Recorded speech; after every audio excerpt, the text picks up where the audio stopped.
Ya, jemaat Tuhan yang terkasih, yang dikasihi oleh Tuhan Yesus Kristus, di hari ini tanggal 2 April, awal bulan lagi, di dalam bulan yang baru, dan teristimewa lagi kita ada di dalam masa-masa persiapan di mana Yesus Kristus akan masuk di dalam penyaliban.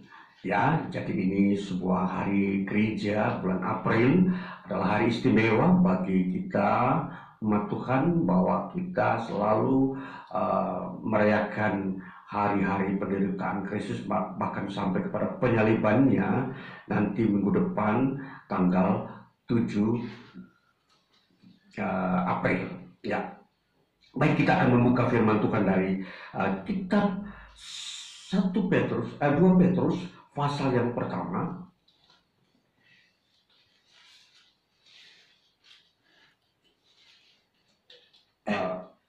Terbalik, 1 Petrus pasal kedua, ya terbalik maksudnya. 1 Petrus, bukan 2 Petrus, 1 Petrus pasal yang kedua, ayatnya yang ke-10. Satu ayat saja. Ya, ini saya akan baca bagian ini. Kamu yang dahulu bukan umat Allah, tetapi yang sekarang telah menjadi umatnya. Yang dahulu tidak dikasihani, tetapi yang sekarang telah beroleh belas kasihan. Ya, puji Tuhan, amin. Ya, firman Tuhan telah kita baca, dan satu ayat saja. Nanti kita mau melihat bagaimana ayat ini menjelaskan kepada kita bahwa siapakah kita di hadapan Tuhan kita Yesus Kristus. Nah, itulah sebabnya di dalam bagian ini kita ada di bawah sebuah sorotan tema adalah dua masa. Ya. Kita mengerti dua masa karena di dalam firman Tuhan ini bunyinya demikian: dahulu dan sekarang. Nah, dua kata ini menjadi suatu ukuran bagi kita bahwa ada masa dahulu dan ada masa sekarang. Nah, apa yang Alkitab katakan tentang dahulu dan sekarang, kita akan mau melihat, memperhatikan itu baik-baik. Ya, dikatakan dahulu itu menjelaskan bahwa dahulu, dikatakan dahulu kamu itu bukan umat Allah. Ya, ini berbicara dahulu artinya ini peristiwa di mana semua orang manusia berbuat dosa. Semua manusia di muka bumi, tidak ada seorang pun yang tidak pernah berbuat dosa. Itulah sebabnya dikatakan oleh firman Tuhan, orang yang selalu berbuat dosa, mereka bukanlah umat Allah. Ya, di sini kita melihat dosa yang dibuat oleh manusia, sehingga Allah berkata manusia itu bukan umatnya, itu adalah dosa-dosa yang menentang Allah. Apa itu? Itu dosa-dosa yang mereka menyembah ilah-ilah lain. Mereka menyembah berhala-berhala, dewa-dewa atau patung-patung yang dibuat oleh manusia zaman sebelum Kristus datang. Itu yang mereka sembah. Nah, jadi karena mereka beribadah kepada berhala-berhala atau ilah-ilah, maka Allah berfirman, mereka itu bukan umatku. Nah, itulah disebut bukan umat Allah. Nah, jadi ini saudara-saudara, ini perlu kita mengerti sejarah peristiwa Tuhan berfirman. Kenapa Tuhan berfirman kepada baik bangsa Israel khususnya maupun kepada bangsa-bangsa lain bahwa kamu itu bukan umatku? Itu ada alasan. Ya, kita mau nanti memperhatikan perkataan umat Allah ini itu diterjemahkan bahwa itu keturunan Allah atau keturunan orang-orang yang lahir dari Allah. Kalau diterjemahkan kata umat, karena umat ini kalau dilihat di dalam bahasa Yunani-nya dikatakan genos. Nah, genos itu artinya keturunan. atau orang yang lahir dari Allah. Nah, jadi itu yang disebut umat. Nah, karena mereka menyembah berhala, mereka ditolak oleh Allah dan Allah berkata, kamu bukan umatku. Artinya, kamu bukan keturunanku, bukan keturunan dari aku. Artinya, benih yang ada di dalam diri kamu itu benih yang bukan dari aku, tetapi dari berhala-berhala atau setan-setan. Nah, sehingga di sini Allah bisa menyebut mereka bukan umatku. Nah, itulah sebabnya alasannya kita melihat alasan ini, kita memahami. Sehingga kalau kita berpikir kenapa pernah Tuhan berfirman seperti itu, ya itulah alasannya. Nah, jadi kalau kita mau melihat begini, firman Tuhan berkata, dahulu kamu bukan umat Allah, dahulu.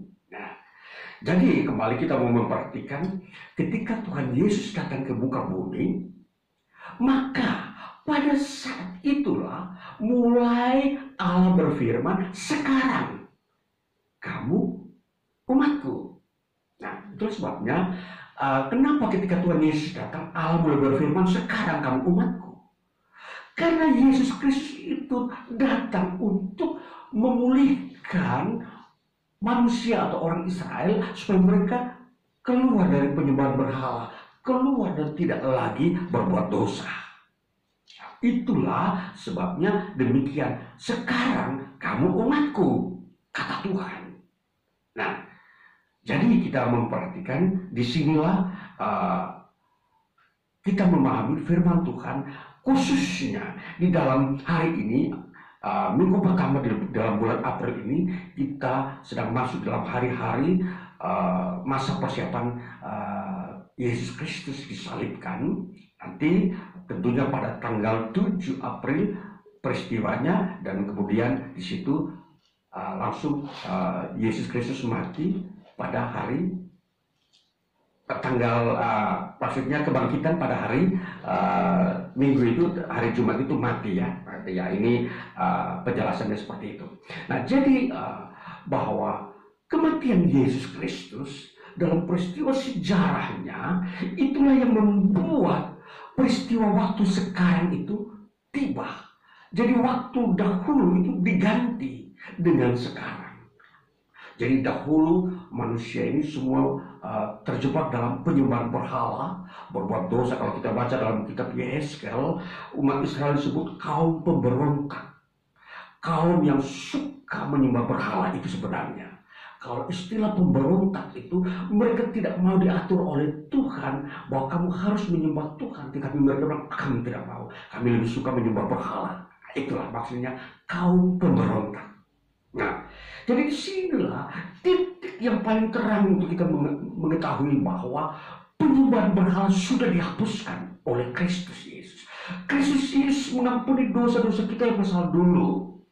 Ya, tentunya kita ini orang-orang di Indonesia, ya kita hidup di mana era pernah kita keturunan atau orang tua kita itu menyembah berhala, percaya pada tahyul-tahyul, mereka memakai jimat-jimat, percaya mempraktikkan bagaimana cara mendapatkan katakanlah mungkin kesembuhan lewat perdukunan, katakanlah mereka mendapat apalagi mungkin ketenangan lewat praktik-praktik juga yang diberi oleh dukun-dukun. Kita kenal di daerah-daerah, katakanlah di Sulawesi ada yang disebut opo-opo, yang kalau orang sakit ditiup sumur-sumur pakai air, dibaca-baca mantra-mantra sehingga mungkin bayi yang masih umur 5 bulan sakit di mantra-mantra supaya sembuh. Nah, seterusnya. Nah, ini pengalaman-pengalaman ini saya mengalami, karena orang tua saya pun demikian. Waktu saya kecil, saya melihat adik saya perempuan sakit. Itu ibu saya waktu masih almarhum, sudah almarhum sekarang, waktu masih hidup, dia mempraktekkan itu. Dia bisa melakukan hal-hal yang pernah atau yang sering dilakukan oleh dukun-dukun di sumur-sumur, pakai minyak-minyak dan seterusnya, dan bisa. Adik saya yang umur 5 bulan panas bisa sembuh. Nah ini praktek-praktek yang disebut terlibat dengan penyembahan berhala. Jadi mereka tidak memanggil nama Yesus. Nah inilah kenyataan-kenyataan bahwa penyembahan berhala itu bentuknya beragam. Bukan saja zaman dulu itu, kalau zaman dulu berhala itu lebih terang dalam bentuk mereka menyembah patung dan juga memanggil dewa-dewa yang menguasai sebuah lingkungan. Dewa zaman itu bisa ada dewa perang, dewa pembawa kesuburan pertanian. Ini banyak. Dan ketika Yesus Kristus datang, ini mau dihapuskan. Hidup sekarang dalam iman. Nah, itulah yang dimaksudkan. Jadi, dahulu itu kamu bukan umat Allah karena terlibat dengan penyembahan berhala itu. Praktek-praktek penyembahan berhala itu. Tetapi sekarang kamu harus hidup dalam iman. Nah, dikatakan dua masa. Jadi kalau kita memperhatikan bahwa waktu sekarang itu waktu ditentukan oleh Yesus Kristus Tuhan. Supaya semua menyembah Yesus Kristus Tuhan. Bukan lagi kepada berhala-berhala. Jadi segala sesuatu kita harus meminta di dalam nama Tuhan Yesus. Kalau kau sakit, panggillah dalam nama Tuhan Yesus. Aku mendoakan kamu supaya kamu sembuh. Seperti itu. Semua orang yang punya iman tidak selalu pendeta. Jemaat silakan. Saudara harus belajar mempunyai iman. Kalau ada anakmu, saudaramu, adikmu sakit, engkau berhak mempunyai iman. Tumpang tangan dalam nama Tuhan Yesus. Memang di sini berdasarkan catatan Alkitab yang melakukan perumpangan tangan hanya para rasul ya. Karena itu peristiwa memang hak-hak rasul masih diberikan secara penuh oleh Tuhan Yesus bahwa kamu harus membuat mujizat. Tapi setelah Yesus, para rasul meninggal, mereka meninggalkan pengajaran bahwa hai Timotius, engkau harus bisa menumpangkan tangan kepada orang-orang yang sakit. Nah, itu sebuah delegasi atau penerus bagi orang-orang yang di luar rasul.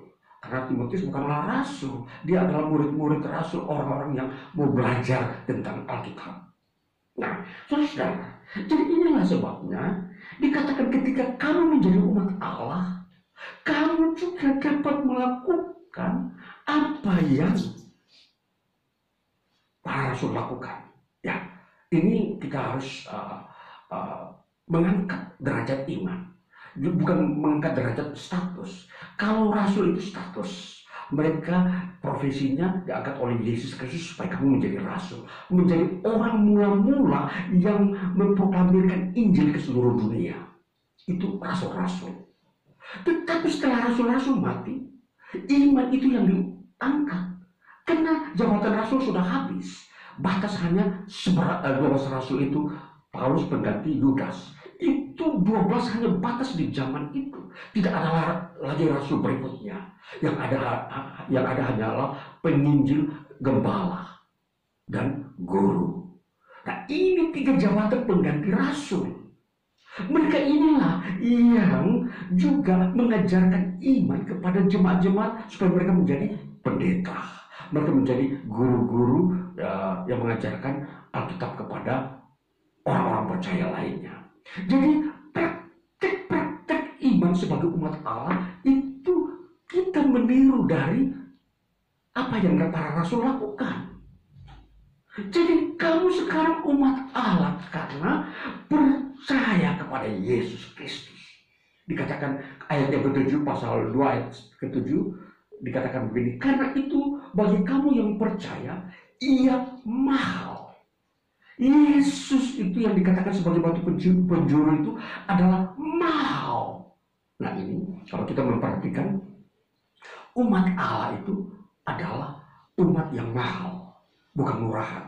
Saudara, menjadi orang percaya kepada Kristus Yesus, saudara itu sangat berharga. Sangat berharga artinya itu mahal.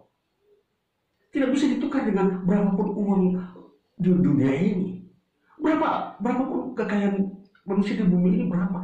Tidak bisa menukarkan dengan satu jiwa. Satu jiwa orang masuk surga itu lebih mahal harganya daripada sejumlah uang yang ada di muka bumi. Saudara, perhatikan bahwa umat Allah itu harganya mahal. Maka kita yang percaya kepada Yesus Kristus melakukan pekerjaan-pekerjaan yang mahal juga, yang tidak bisa yang bukan umat Allah kerjakan. Katakanlah yang sakit, dalam nama Tuhan Yesus saya doakan kamu sembuh hari ini. Harus seperti itu. Itu mahal harganya. Ini saudara-saudara, iman itu mahal. Bukan harga murahan yang gampang dapat kita ketemu di pinggir jalan di tempat-tempat yang tidak ada gunanya. Jadi iman itu kepada Yesus Kristus kita harus tahu bahwa telah ditetapkan oleh Allah, mahal harganya. Perhatikan, untuk kita mendapat iman, Yesus Kristus harus mati di kayu salib. Itu mahal. Jadi, saudara-saudara, kalau kita memperhatikan ini, maka kita sekarang adalah umat Allah. Ya, jadi umat Allah ini adalah umat yang menjadi miliknya Allah, miliknya Tuhan kita Yesus Kristus. Saudara yang terkasih, kalau kita memperhatikan kata dahulu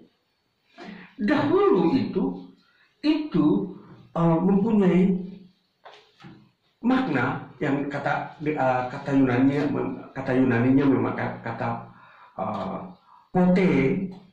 Ya, pote itu artinya dahulu itu menyangkut waktu-waktu pra Kristus Yesus.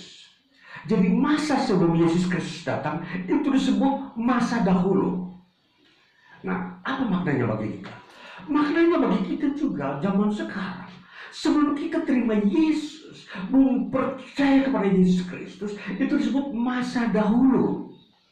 Ya, yang tadi sudah dijelaskan, yaitu masih terlibat dengan dosa-dosa praktik penyembahan berhala ya. Ini itu disebut masa dahulu. Nah, lalu kita sekarang, kita melihat, ketika kita sudah percaya Kristus, masa inilah yang disebut dalam bahasa Yunani katakan nun.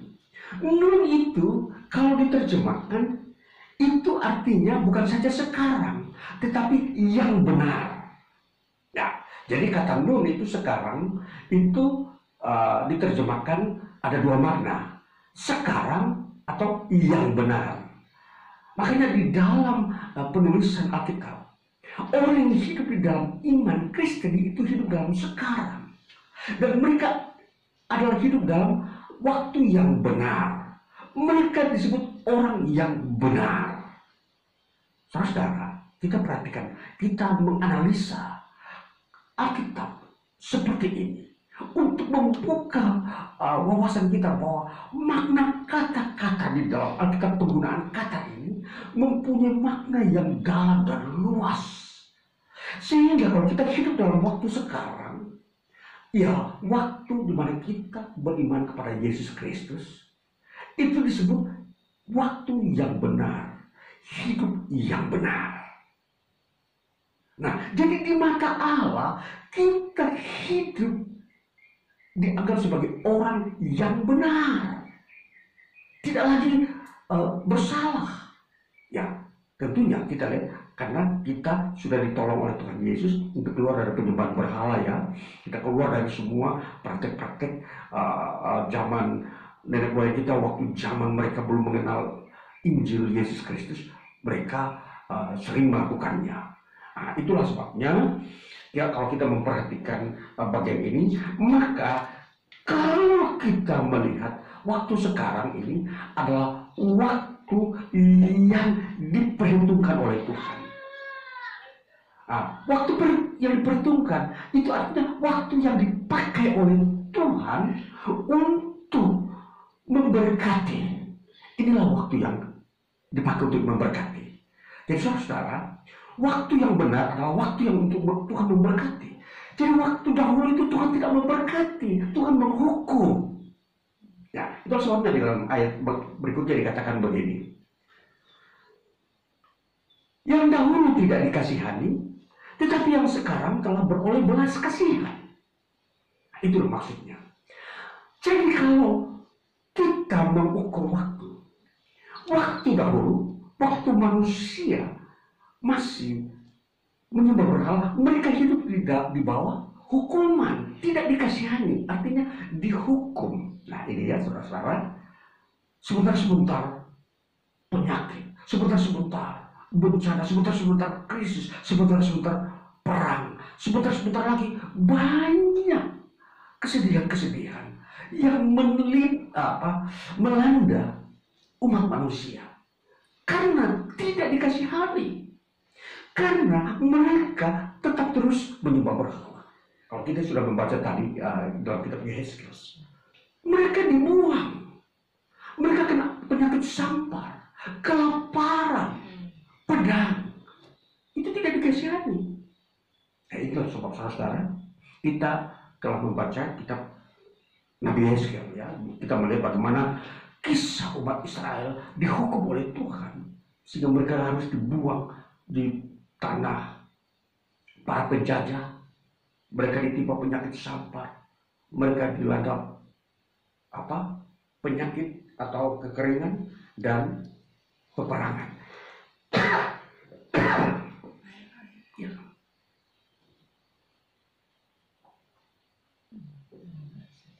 Ya, ini saudara, ya.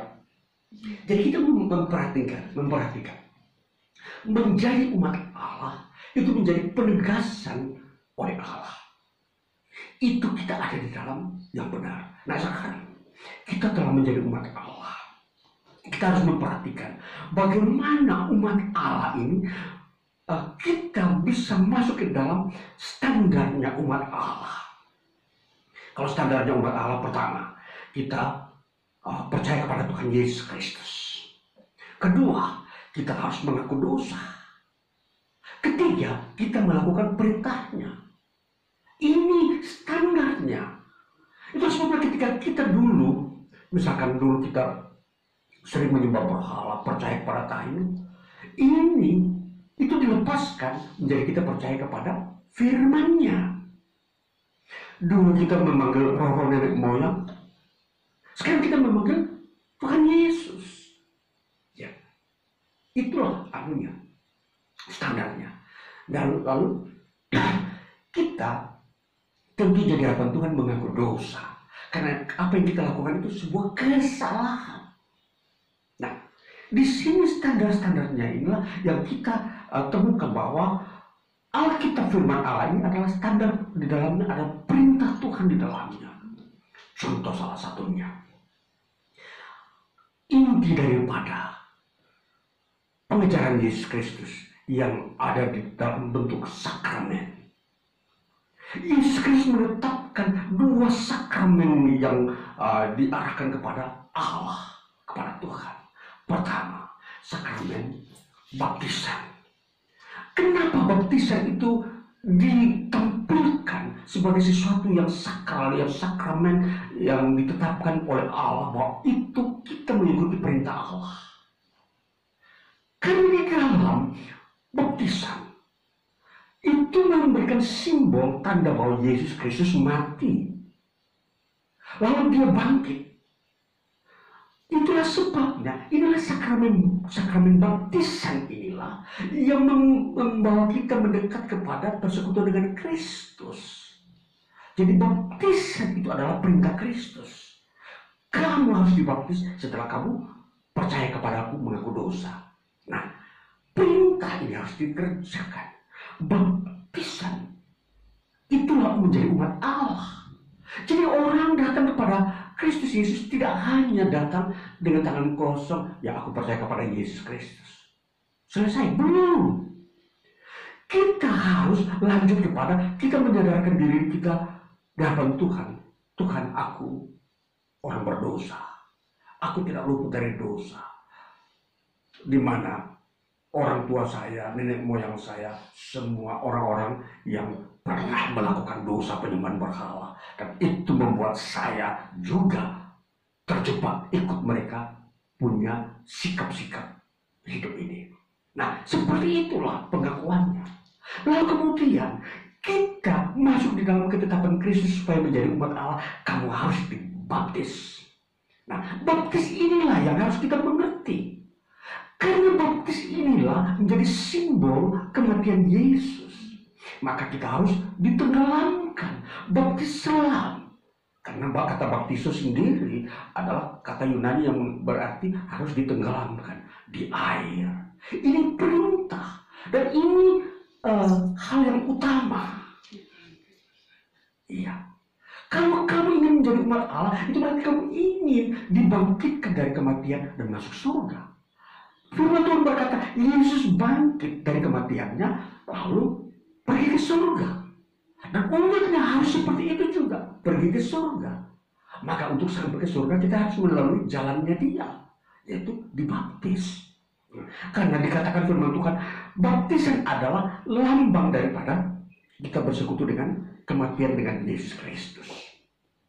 Dan yang kedua, sakramen yang kedua, kita melakukan perjamuan kudus, makan roti dan minum anggur, yaitu sebagai lambang lagi bahwa roti adalah lambang daripada tubuh Kristus dan anggur adalah lambang daripada darah Yesus Kristus yang menyucikan dosa kita. Maka kita harus memakannya. Yesus berkata, barang siapa makan tubuhku dan minum darahku, dia akan memperoleh hidup yang kekal. Nah, itulah sebabnya ini dua perintah utama yang memang harus kita kerjakan sebagai umat Allah. Nah, ini di dalam melakukan semua ini, maka kita akan menjadi yakin diri kita bahwa kita telah menjadi umat Allah karena kita telah melakukan persyaratan atau perintah-perintah Tuhan untuk menjadi umat Allah. Nah, ini saudara-saudara, ya, dalam nanti minggu depan ada 2 orang akan dibaptis di jemaat ini. Hari Kamis, besok lusa ini akan dibaptis karena mereka mulai mengerti bahwa menjadi umat Allah itu harus melalui proses ketentuan firman Tuhan untuk menjadi umat Allah. Nah, ini saudara-saudara, jadi baptisan dan perjamuan kudus itu adalah suatu perintah utama yang menjadi ciri daripada umat Allah. Maka kalau kita percaya kepada Kristus, kita harus sampai kepada tahap ini. Kita mengerti pengampunan dosa, bahwa kita tidak luput dari dosa, bahwa kita menerima Kristus Yesus, meninggalkan semua dosa-dosa yang lama, dan kemudian kita dibaptis selam. Ini saudara, ini sebuah pengajaran Alkitab murni yang memang kita harus bukakan. Baptisan yang ditekankan oleh Kristus Yesus adalah hendaklah kamu dibaptis diselam. Ya, itu baptiso artinya diselam. Karena Yesus Kristus dibaptis oleh Yohanes di Sungai Yordan. Ya, itu pun sungai. Lalu yang kedua, baptis selam itu memang ditujukan kepada orang yang sudah dewasa. Mereka yang sudah mengerti dan bisa menyesal dosanya. Jadi kalau ada baptis percik, ya kita bisa mengartikan bahwa seorang bayi yang umur 3 bulan, 5 bulan dibaptis, dia belum menyadari dosanya. Tidak bisa diwakilkan sebagai suatu pelayanan melakukan perintah Tuhan. Tapi pelayanan anak, penyerahan anak kepada Kristus sejak bayi boleh. Jadi ini adalah disebut penyerahan anak, bukan baptis anak. Jadi dibaptis nanti pada usia dewasa. Ya, inilah sebuah ketentuan yang tepat yang Alkitab tentukan. Dan ini kita harus meluruskan hal-hal yang ada di dalam baptisan. Saudaraku, ini sebuah kebenaran yang harus dibukakan oleh firman Tuhan. Supaya kita semua orang Kristen mengerti bahwa ketentuan Alkitab di dalam baptisan adalah baptisan selam. Ya, seperti yang tertulis. Ya, ini bukan tradisi. Tertulis Alkitab menyajikan hanya yang baptisan selam. Jadi saudara-saudara yang belum dibaptis selam, tidak disalahkan kalau saudara masuk dalam baptisan selam setelah saudara dewasa. Walaupun saudara dulu kecil pernah dibaptis percik. Ya, ini kita harus melihat sebuah catatan-catatan yang disediakan di kitab suci Alkitab tentang baptisan. Nah, ini akhirnya kita mengerti bagaimana menjadi umat Allah. Saudara-saudara yang terkasih, inilah baru kita disebut kita beroleh belas kasihan. Kita diberkati. Kita akan melihat mujizat Tuhan. Dan penyakit tidak akan lagi menimpa kita. Tidak akan ada lagi pedang. Tidak akan lagi ada penyakit sampar. Karena kita menjadi orang penurut Allah, bukan pemberontak. Nah, kalau kita menyaksikan kisah-kisah umat Israel zaman Nabi Yesus, mereka orang pemberontak, bukan penurut. Nah ini. Jadi tidak dikasihani. Itulah sebabnya kalau kita mau menuruti perintah Allah, kita menjadi umat Allah yang dikasihani. Saudara akan diberkati dalam rumah tangga. Apapun yang saudara kerjakan, kesehatan saudara terjamin, negara saudara atau keamanan di mana saudara tinggal di suatu negara akan terpelihara. Itu janji Tuhan. Jadi kita harus masuk ke dalam sebuah situasi dikasihani oleh Allah. Jadi Allah yang mengatur seluruh peristiwa di alam ini. Kalau orang tidak mau menuruti perintah Allah, maka yang terjadi adalah hukuman Allah. Itulah sebabnya Tuhan memelihara umatnya. Orang yang menuruti perintah Allah, mereka yang dikasihani oleh Allah. Jadi ketika kita masuk di dalam dunia Kristen, gereja, kita harus melihat ketentuan yang begitu tegas seperti ini. Bahwa Kristen hanya satu ajaran, yaitu Alkitab. Alkitab mengajarkan apa yang tertulis. Jadi baiklah, kita memperbarui apa yang belum tepat yang dilaksanakan oleh generasi-generasi sebelumnya. Generasi sebelumnya mengalami memang gejolak-gejolak karena pengaruh-pengaruh kondisi alam, juga pengaruh-pengaruh tekanan politik dan pengaruh-pengaruh pemahaman-pemahaman Alkitab secara terbuka. Nah, itulah sebabnya ini menjadi alasan ini kita ada di era modern. Artinya kita semua mengerti bahasa, kita mengerti lingkungan latar belakang, dan kita ada dalam kondisi aman, tidak tertekan. Semua boleh membuka Alkitab secara terang-terangan. Tidak ada maksud-maksud politis di dalamnya, tetapi hanya kebenaran yang kita cari. Kehendak Tuhan supaya kita dikasihani. Kita tidak boleh mencampur adukan kebenaran Tuhan dengan ajaran-ajaran nenek moyang setan-setan yang percaya kepada tahayul. Itulah sebabnya kita hanya berpihak kepada satu, yaitu kepada Tuhan Yesus Kristus dan firman-Nya. Inilah yang membuat kita dikasihani dan disebut umat Allah. Ini saudara yang terkasih. Jadi kita mau memperhatikan sungguh-sungguh bagian-bagian penjelasan Alkitab tentang status kita sebagai orang-orang yang dikasihani oleh Allah. Seterusnya, saudara, kalau kita memperhatikan bahwa menjadi umat Allah dalam satu istilah Yunani disebut laos theos. Ya, kalau di Indonesia ini ada satu bumbu namanya laos, ya. Itu ada laos, jadi gampang kita ingat. Laos itu artinya umat. Jadi laos theos, umat Allah. Jadi umat Allah ini, kalau dikatakan laos theos itu adalah satu bangsa. Ya, jadi nanti Tuhan mendirikan satu bangsa yang di dalamnya disebut umat Allah, laos theos ini, yang di dalamnya semua adalah orang-orang yang mengikuti perintah Kristus. Yang tidak mengikuti perintah Kristus, yang melanggar Alkitab, yang mengurangi atau menambahkan, mereka tidak masuk dalam laos theos. Hanya orang yang melakukan firman Tuhan dengan tepat, itu yang dibawa masuk dalam laos theos, umatnya Allah.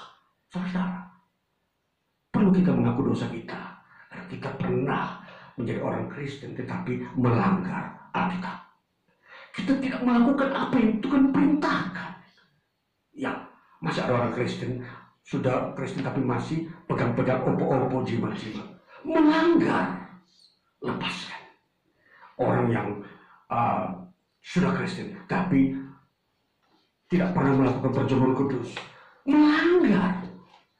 Orang yang sudah mempercayai kepada Kristus tetapi tidak menjalani sebuah baptisan yang Tuhan kehendaki, yaitu baptisan dewasa dan diselam, melanggar, mengurangi. Ini saudara, ini kita melihat itu disebut kebenaran. Yesus Kristus datang ke dunia membawa kebenaran, bukan kekurangan. Kebenaran itu artinya sempurna. Kalau yang mengurangi itu berarti bukan kebenaran, atau yang menambahkan itu juga bukan kebenaran. Karena kebenaran itu artinya sesuatu yang sesuai dengan apa yang Allah tetapkan. Tidak cacat, tidak 3/4, tidak 7/8, tetapi utuh, satu. Kebenaran itu satu dan utuh. Dan Tuhan mau itu sempurna. Apa yang tertulis di dalamnya itu harus dilakukan.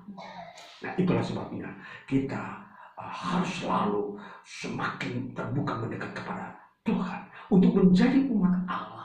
Bagaimana persyaratannya? Diikuti. Jangan dikurangi, jangan ditambahkan. Diikuti apa yang tertulis. Jadi kalau Tuhan sudah tuliskan, ada orang mau tambahkan, menjadi penyesat. Ada orang yang mengurangi, apalagi dia membuat orang lain keluar melenceng dari yang ditentukan Allah. Terus sebabnya mempelajari firman Tuhan sudah diterjemahkan dengan baik dalam bahasa Indonesia. Marilah kita membaca dan melakukannya, mengikuti apa yang Tuhan kehendaki. Itu sebabnya mari kita masuk dalam hari-hari kita menjadi umat Allah yang diberkati. Saudara akan diberkati, saudara menjadi pemimpin diberkati, saudara masuk dalam rumah tangga diberkati, dalam usaha kesehatan saudara terjamin, saudara tidak akan sakit-sakitan, saudara akan diberkati di ladang, saudara berusaha apapun, beternak, perdagangan, pegawai negeri, usaha-usaha pekerjaan di dunia ini semua diberkati karena saudara disebut umat Allah yang dikasihani. Ini mari kita masuk di dalam waktu sekarang ini dalam Kristus sebagai umat Allah yang dikasihani. Tuhan mendengar doa-doa kita, dan di saat kita berdoa Tuhan mendengar karena kita dikasihani. Terus untuk kita bisa berdoa dan kita bisa menerima jawaban doa karena kita dikasihani. Kita telah memenuhi tuntutannya Tuhan. Tuhan menuntut hanya 2, yaitu yang tadi. Kamu percaya kepada Kristus dengan sungguh-sungguh, tinggalkan dosa-dosa, dan kamu masuk di dalam perintahnya. Kamu harus dibaptis dan lakukanlah perjamuan setiap waktu-waktu yang ditentukan untuk kamu mengingat kematian Yesus. Karena ketika kita melakukan perjamuan, praktekkan. Itu perintah Tuhan. Yesus berkata, barang siapa makan tubuhku yang simbolnya adalah roti dan minum darahku yang simbolnya adalah anggur, dia memperoleh hidup yang kekal. Ini yang kita cari. Ini yang kita cari. Kita tidak mencari yang lain, kita ingin mencari hidup yang kekal.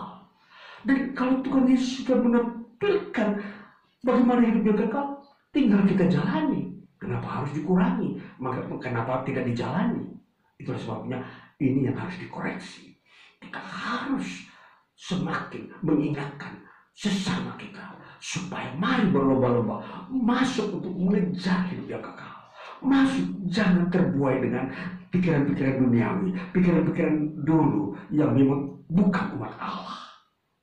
Pikirkanlah apa yang untuk menjadikan diri saudara umat Allah. Itu yang dikerjakan.